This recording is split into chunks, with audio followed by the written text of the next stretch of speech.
Hey, say something. Anything. I know you hear me. My mother-in-law and husband, who seemed completely oblivious to my voice, even though we are in the same living room. Mom, can you hear anything? What? I can't hear anything. The two of them laughed hysterically. I held back tears as I packed my belongings and ran away from my in-law's house. My name is Iris, and I am 34 years old. Lately, I've been recognized for my achievement at work and even praised by my boss. I'm in a really good mood. But just 2 years ago, I was living in hell. Back then, I was living with my husband, Vincent. I met him at a matchmaking party. We were the same age and could talk and get along just fine. I made a promise to meet again because our conversation flowed more naturally with any other man at the party. It seemed like he hadn't talked to any other woman at the party as much as he did with me.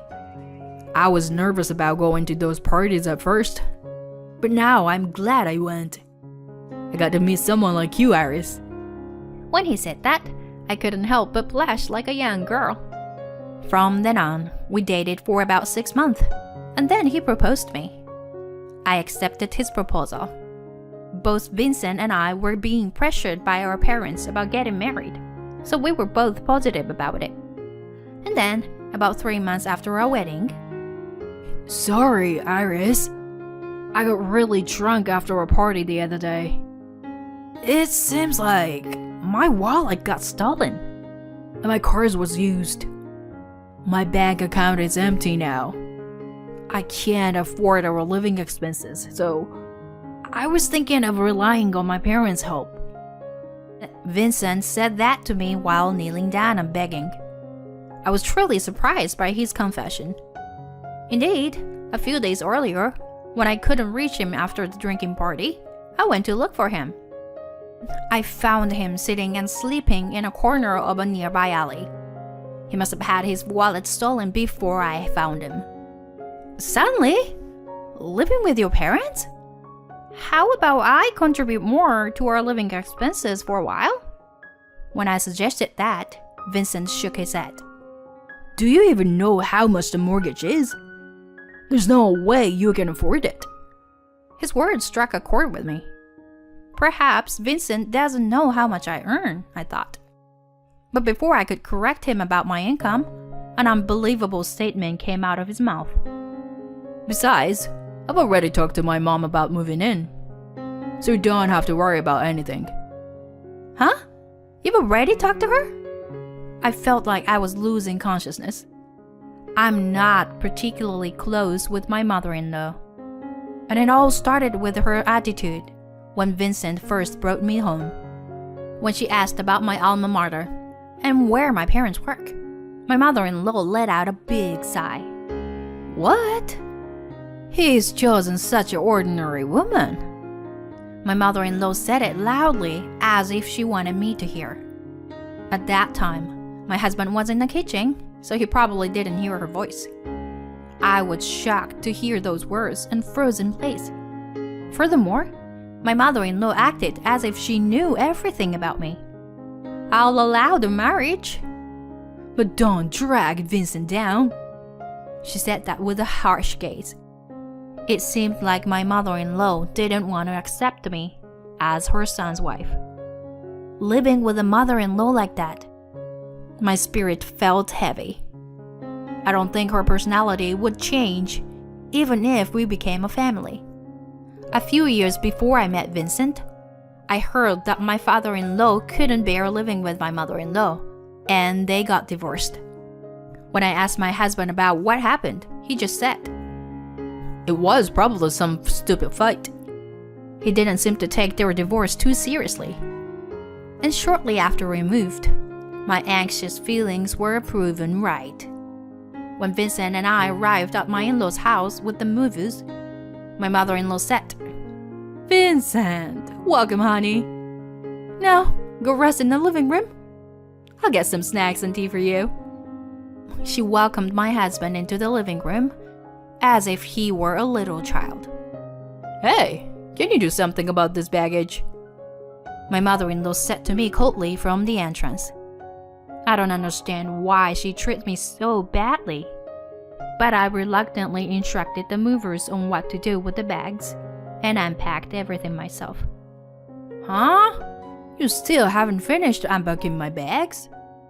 Normally, the wife unpacks the husband's bags first, right? As I unpacked without taking a break, my husband said such a ridiculous thing. I became worried if I continue like this from the very first day. But I decided to gather myself and not give up. Maybe it's because I accepted their words without saying anything that they feel free to make fun of me. I decided the next time they say something, I'll respond properly. But that decision might have been a mistake. It happened when I went to work and came back home. Since my husband's workplace is closer to my in-laws' house, Vincent comes home earlier than I do. When, who arrived home later than Vincent, was approached by my mother-in-law. Hey, Iris, what do you think you were doing? Normally, you should have come home before your husband and prepared dinner. My mother-in-law stood at the entrance scolding me. Am I not even allowed to take off my shoes and enter the house? I thought to myself that I had to say something to my mother-in-law this time. I work as a full-time employee, just like Vincent. Besides, my workplace is farther from his. So it's only natural that Vincent comes home earlier than me, even if it's the regular working hours. I try to calmly explain this to my mother-in-law, not letting my emotions get the best of me. Upon hearing my words, she turned red and went to the living room.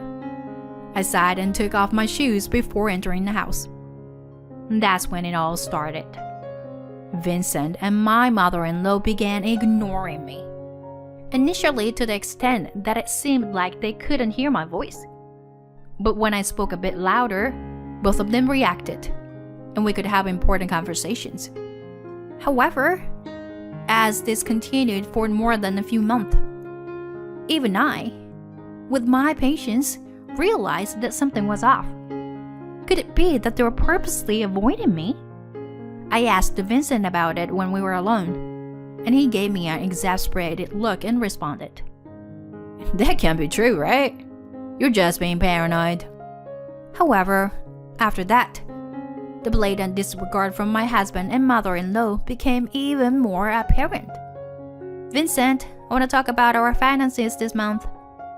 Even when I try to initiate a conversation, my husband would ignore me. Thinking that maybe he didn't hear me, I raised my voice, but he just stood up and went to his room. My mother-in-law did the same, not even attempting to look in my direction. When I called out multiple times, she raised the volume of the TV, drowning out my voice. The TV was so loud that I covered my ears and left the room. I couldn't understand the reason behind all of this. And these days I felt increasingly down. Nonetheless, I continued to do household chores like laundry, cleaning, and cooking. I believed that if I remained silent, they would eventually start talking to me properly.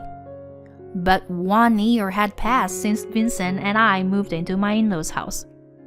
At that time, I met someone through work who made me question things about Vincent. I wanted to ask my husband about it, but as usual, he didn't respond to me. Hey, can you say something? Anything? You can hear my voice, right? We're all in the same living room. There's no way they can't hear me. Hey, Mom, can you hear anything? What? I can't hear anything. They both laughed and didn't even look at me. That's when I realized. They just want to hurt me. They're no longer my family. With that thought, I packed my belongings and left my in-laws' house. Shortly after, I filed for divorce. A few months later, I found out that Vincent had completed the necessary procedures, and I returned to being single. I decided to change jobs as well, because I didn't want Vincent to know about my new workplace. After settling into my new life, I moved out of my parents' house and started living on my own.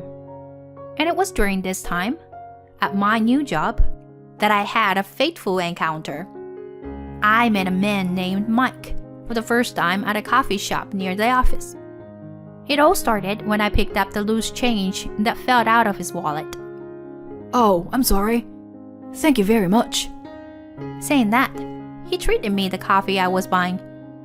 At that time, since we hadn't exchanged names or anything, I thought we wouldn't meet again. However, we happened to run into each other at work on another day. Mike and I had several such coincidental encounters, and about 6 months after we first met, we officially started dating. Since I had some time after meeting Mike, I felt comfortable starting a relationship with them. He also trusted me. After a few years of dating, we decided to live together with the intention of getting married. And after a while, we officially registered our marriage. By the time, I had completely forgotten about my ex-husband. However, suddenly, I received a message from Vincent. Since we hadn't been in contact, I had forgotten to block him. The abrupt email contained the following message. Mom passed away. Come to the funeral. Why would I, the ex-wife, who divorced many years ago, have to attend my ex-mother-in-law's funeral? I told my current husband Mike about this. Would you at least go to the wake? After all, she was someone you were involved with in your life, and I'll go, as your husband. That's what Mike said. But honestly, I didn't want anything to do with them ever again. However, I didn't want to be seen as someone who ignores other people, similar to how they ignored me by not attending my ex-mother-in-law's funeral. Besides, I had Mike by my side. Looking back, I can't say that I completely severed ties with Vincent in my past relationship. I merely ran away. Now, I can put a proper end to that relationship this time. Thinking that, I went to the funeral of my ex-mother-in-law with Mike. When Vincent saw me, he approached me with a smirk on his face, which was inappropriate for a funeral.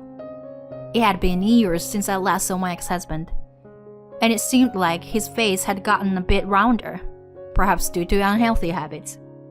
Hey, Iris. So you didn't erase my contact information after all. You still have feelings for me, huh? If you kneel down and apologize right now, you can come back to me, you know? Seeing that expression, I felt uncomfortable. And in an instant, his face stiffened. My ex-husband was looking at Mike. Is there anything you want from my wife? Saying that, Mike pulled my shoulder closer, his gaze cold and piercing. Upon seeing this, Vincent turned pale, trembling uncontrollably. Mr. President. Huh? I titled my head in confusion. My ex-husband's face turned pale, as if drained of color. This is... Indeed, Mike is the president of the company I work for. However, I didn't know that Vincent had any involvement with Mike. Mike? What's going on? As I asked my husband, he started to explain. Actually, I didn't tell you anything, but I decided to investigate your ex-husband because I thought something might happen to you. And it turns out, this person was fired from his previous company. Moreover, it was for embezzlement. I widened my eyes in surprise. The truth was, Vincent wanted to move back to his parents' house because he was being demanded money after his embezzlement was exposed. Unaware of that, we started living with his mother. And sometime later, I heard from an acquaintance that Vincent had been fired from the company. I tried to confront him about it, but he and my mother-in-law continued to ignore me. So I thought it was hopeless and ran away from home. So, I was picked up by the company I'm currently working for. Mr. Smith here, the president, is a major business partner of our company. My ex-husband, sweating profusely. Then Mike, who was next to me, continued. Until now, I've turned a blind eye to what you did to my wife. Well, you and Iris are divorced now, so I try not to bring personal matters into my work. Yes, thank you. So, does that mean our business dealings will continue as it is? He, who had acted superior towards me, was now trembling like a small animal. Then I looked around. It seemed that Vincent's boss was also in attendance, and he approached us in a flustered manner. Mr. Smith, to meet you here? Anything wrong? Wiping his head with a handkerchief, Vincent's boss asked Mike. Mike let out a sigh and replied. Actually, my wife divorced this man several years ago. And at that time, he and his mother treated her so badly. When he called her to the funeral, saying she should come, I got worried about my wife and came with her. Is that true? Then he grabbed Vincent's shoulder. Vincent was avoiding eye contact as he was being questioned. And today, when he noticed my wife, he immediately told her to kneel if she wanted to remarry him. I'm glad I came with my wife. You? How dare you? Vincent's boss seemed like he was about to attack him. I have no intention to further humiliating my wife, so we'll leave now. I don't intend to speak ill of the deceased, but she treated my wife horribly. So there's no need for greetings, right? We are truly sorry. I will never let this guy bother you anymore. My ex-husband was in a daze on the spot. In that state, he wouldn't be able to handle the role of the chief mourner. Well, it has nothing to do with me and Mike anymore. A few days later, actually, I received a call from that trading company. It seems your ex-husband was fired. Mike spoke up. Huh, fired? Yeah. They said he was fired without me even saying anything. They apologized for making you uncomfortable as well. It seems he was embezzling expenses at his current company too. People never change, huh? I couldn't help but sigh. Being married to someone like that, it's the worst, I said, and Mike laughed. Well, it's because of that divorce that I was able to meet you. My husband said with a smile, and I couldn't help but laugh along. In the next spring, a new family member will arrive. I want to build an even happier family with my kind husband and look forward to the birth of our child.